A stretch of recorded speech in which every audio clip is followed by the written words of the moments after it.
Hey everybody, it's Mr. Greg from the Kentwood Library, and Summer Wonder is here. Congrats, we made it. It might not be the summer wonder that we had anticipated, but nonetheless, our marketing communications and our summer work group have made a virtually amazing summer program for you, for us. And every Saturday at 2, we're going to be doing some teen book talks. I'm kicking it off, but teen librarians from all over KDL will be doing some teen book talks, and they will be archived so you can tune in all throughout the week. And if you're tuning in later, welcome. So Summer Wonder, hopefully you got your kaleidoscope in the mail. All of the activities about summer and everything are in there, of course, but this year we have on the other side, you flip it over and there's our 30-day reading challenge. And in this booklet are all kinds of activities where you can complete and earn your prize. And the teen, adult, baby, youth, all of it is right in here. And of course, if you don't want to do it on paper, you can always do it on our website. And I'm going to just show you that real quickly. kdl.org/summer. And all the info is there. Down here is where you can sign up and log the different categories here. All of our activities over here, all the events are virtual programs. Heads up, 2 o'clock Tuesdays, there will be something for the teens always. So keep that in mind, and hopefully you will sign up, and we're going to try and give you some good suggestions for your teen readers at home here. And I know the library is not open right now. We will be soon, but all of the books I'm going to talk about, you can download right from Hoopla or Libby, right from our website. And I'm going to actually show you that real quick at the end of the episode. But right now, I'm going to talk about a few different books that I really enjoy. Some of them are a little older, some of them are newer, but all of these can be downloaded. The first one I am going to talk about is called The Secret of a Heart Note. Can you see that there? This book's a few years old. I talk about it to schools all the time because it's one of my favorites, and almost everybody has rave reviews about it. This is under the fantasy category, loosely, realistic fiction / fantasy. And it concerns a girl who's 16 years old called Mim. She lives in San Francisco with her mother. Her mother and her are the last 2 aromateurs on the planet. What that means is they have such a strong sense of smell. Their olfactory sense is so strong that they can literally, once they've met someone, they can tell when that person is, within a mile away from them, just because that's how strong their sense of smell is. And because of this, Mim's mother is an aromateur, as I said. And what that means is she can get the scent of someone and create a love potion that if I wanted to get someone's attention, they could create a love potion for me. The other person would drink that. And now it sounds a little creepy, but it's really not. They're not going to boom, fall in love or anything like that. It's just a thing where maybe they'll give a second look at a person, and then it's up to that person to make the connection. Two of the drawbacks for Mim are: 1, aromateurs cannot fall in love, according to her mom. So she can never have a relationship. And because she spends all day with these herbs and love potions, Mim has a lot of people following her around at school, crushing on her. So she has to carry around an antidote for these love potions. And when someone comes up to her all dreamy-eyed and stuff, boom, she has to spray them. And so it's kind of inconvenient, but it is what it is. Well, one day Mim is out picking some herbs out in the local park, and there's a jogger who happens to be the high school popular, good-looking homecoming king, Court, his name is, and he kind of doesn't see Mim there, and they bump into each other. They have a little interaction, and Mim is surprised that Court even knows who she is, and she's also kind of surprised because Court doesn't automatically just go head over heels with her. So they have a little interaction, they talk, so be it. Meanwhile, at home, Mim's mother is working on a potion for the math teacher because he is a little bit sweet on the school librarian. And so and that's how Mim's mother makes her money, is as doing these love potions. And so he has paid Mim to come up with a love potion, paid Mim's mother, excuse me. And Mim is to bring it to school the next day, pour it into the librarian's coffee, and then hopefully she will give the math teacher a second look and see what a wonderful individual he may or may not be. So anyway, she does this. The only thing is, she doesn't, the coffee that she thinks is the librarian's is actually a school volunteer's. And the school volunteer drinks the love potion and does indeed start to crush on the math teacher. That volunteer happens to be our Court's mother. So what happens is, when Mim realizes her mistake, she has to tell Court what's going on, and she doesn't want to tell her mother what is going on. Her mom happens to be out of town for a couple of days, and so they have to figure out, because each antidote is different. It's based on the potion that they made, so that she has to look up the potion and figure out what to go get. And it involves all kinds of traveling around with Court by her side helping, and they get into some crazy, hilarious, sometimes dangerous adventures looking for these herbs to make the potion. And Court has a girlfriend, and she's not exactly liking that Court and Mim have this thing going on. And Mim is kind of liking Court, but of course Mom says you can't fall in love. And enter Mom's twin sister, who comes to visit. And from there, I'm not going to tell you anything more. You'll have to see how it all plays out. But that is Secret of a Heart Note. And the next book that I'm going to talk about is an older book as well. And it is absolutely one of my favorite books of all times. And it is called The Graveyard Book. And if I can do this, there it maybe is right there. I don't know. Did I get it?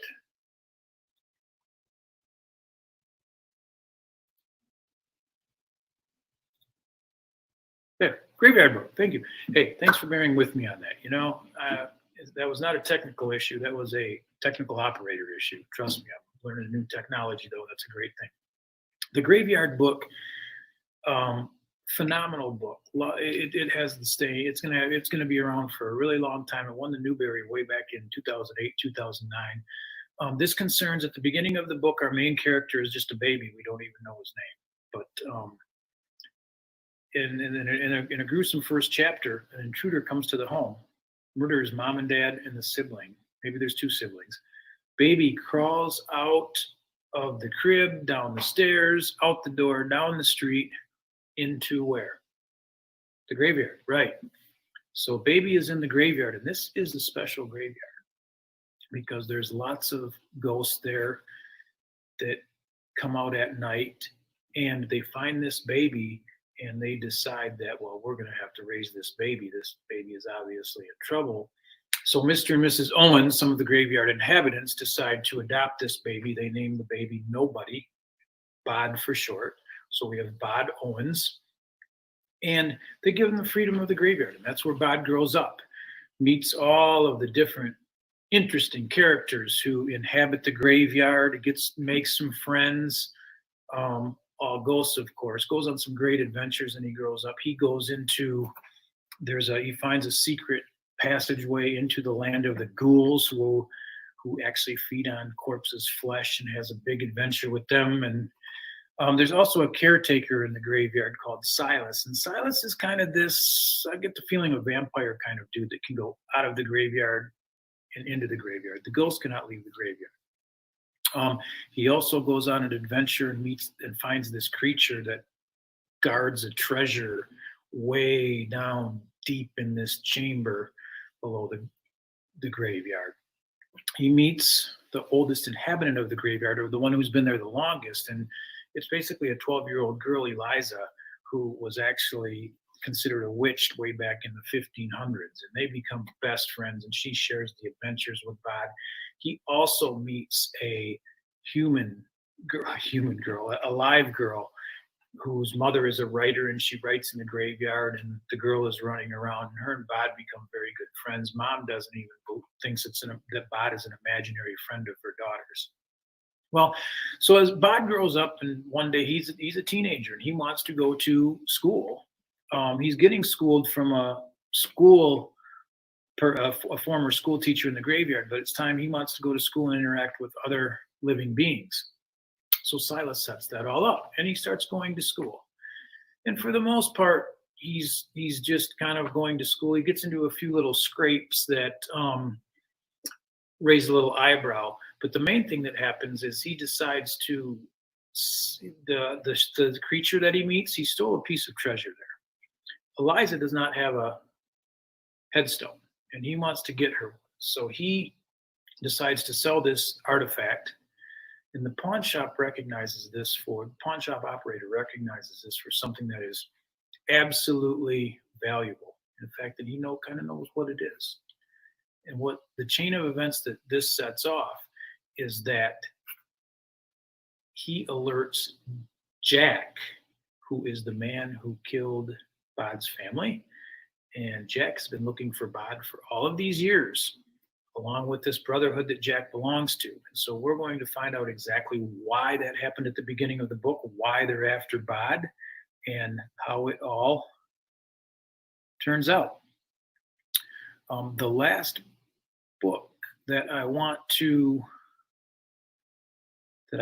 talk about is called, I want to say the Graveyard book also comes with a graphic novel that is just beautifully illustrated too. And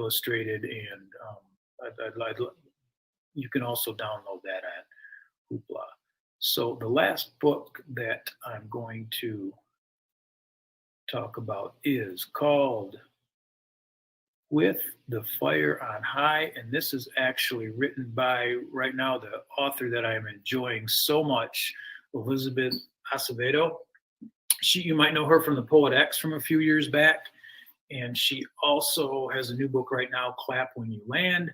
Right now I'm reading With the Fire on High. With the Fire on High is about Amani Santiago. She's a senior in high school. She lives with her grandma, and that is because her mother has passed away from the time she was very, very young.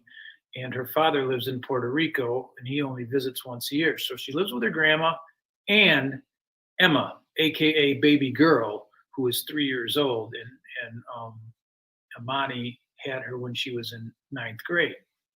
So Amani is working very hard. She's got a job. She's raising baby girl. She is senior year, and she really wants to become a chef.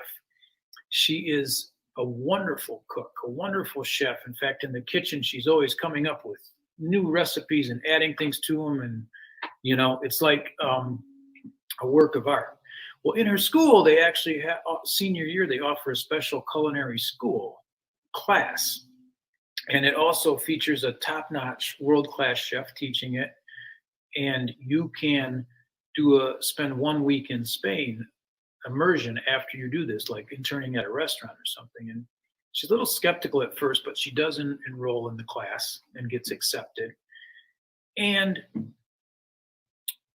the chef realizes that he has a true talent here, but they kind of butt heads a little bit because Amani is always adding ingredients to his recipes, and the chef absolutely knows that they're very good, but when you work in a restaurant, you have to follow the main chef's orders to the letter. And so they're having a very, like I said, they're butting heads over that. I should also say that, so Amani is trying to balance that. There's a new boy in school called Malachi who is kind of sweet on Amani, and she's a little hesitant. She thinks she realizes what a nice young man he is, but she's a little hesitant because she hasn't had the best experience with men. Her dad comes once a year. Tyrone, the father of her child, is around. He comes every other weekend and watches baby girl or takes visits with her, but he could do more. So she's a little skeptical to dive right in because, baby girl comes first. And so the book basically follows her journey through senior year. Was she going to get to go to Spain? How does she get the money to go to Spain? What do I do with Malachi? And all of these things. It's just a really wonderful coming of age story. Someone on the brink of adulthood.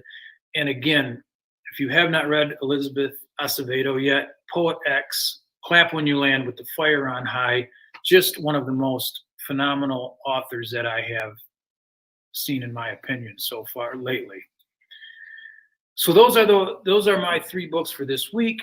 Every Saturday at 2, we're going to have another teen librarian sharing some titles with you. Also, I want you to remember that every Tuesday at 2, there will be live teen programming, performers, activities, things, but check that out on the calendar because some of those you require sign up. Now, as I said, we are going to be open in a few weeks, but until then, I want you to know that you can get all of these books I talked about, as well, a whole bunch more. You can get these right from our website on Hoopla, and I just want to show you that real quick in case you don't know about that. And once again, we're having just a little bit of technical difficulty here, but I think it's coming in. So there we go, and there we go. Can you see that? I hope it's working for you, but KDL.org, ebooks and downloads. You click on that, and there's Overdrive. That is Libby, another great app where you can get all kinds of things. You can put this on your iPhone, on your Android, get it right from your computer. If you have a Kindle, you can read with Libby right from your Amazon account. But here's where I was. I went to Hoopla, and when you click in, you're going to want to bring your library card, but I'm already logged in, so it's going to go right to my site. You can see there's the books that I have borrowed that I talked about, and you can search it. Also, there's movies to stream, there's music that you can get, and you can also find all kinds of books on here through Hoopla. Just books, thousands and thousands of books. So that's Hoopla. And again, I appreciate you for being here. I appreciate you tuning in with all my technical issues and things. And remember, next week, Miss Sarah will be here, and KDL.org. Always something happening there. And I will hope to see you at the library as soon as possible. Thank you so much.